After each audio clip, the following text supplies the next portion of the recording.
Welcome back. Thank you very much for staying with the South African Morning. A warm welcome to those who've just joined us. Now, psychiatrists warn that South African men are facing a mental health crisis. Many suffer in silence behind a mask of strength. Experts warn that harmful ideas about masculinity still stop men from seeking help. By contrast, women are more likely to be diagnosed with depression and anxiety and more likely to seek help.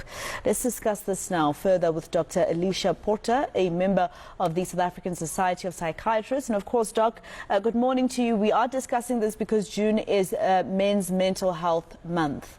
But what causes this reluctance by men to go out there and seek some help, even amongst each other? Yes, masculinity might say you have to be strong, but don't they have like a brotherhood with each other, at least, where they can speak to each other?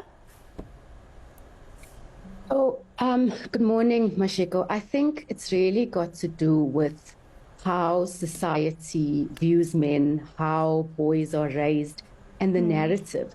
So instead of, sort of asking why are men not wanting to be vulnerable or to seek help, maybe we also need to ask ourselves, what do we do or how do we respond when they are vulnerable?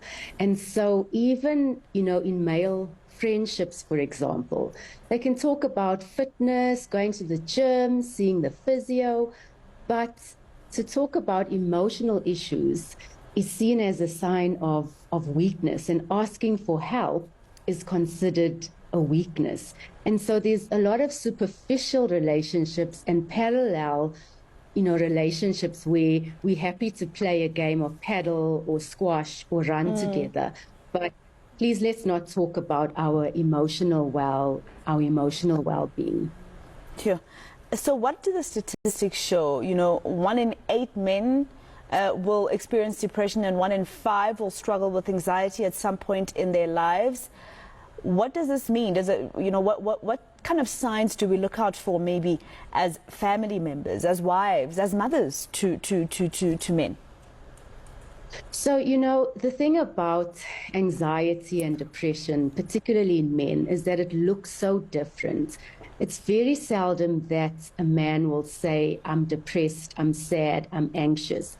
But in men, what it looks like is aggression, outbursts. It looks like increase in alcohol intake, substance usage. It looks like increased irritability, working excessive hours. It looks like isolation, avoidance. So it's often subtle, and it takes much longer to actually appreciate that maybe I am depressed or maybe I am anxious, because it looks so different. And so, in terms of things to be mindful of, or some of the behavioral changes that we need to look out for, are those changes in behavior from baseline, which again, it's sometimes with men, we just kind of put it down to that's just the way he is.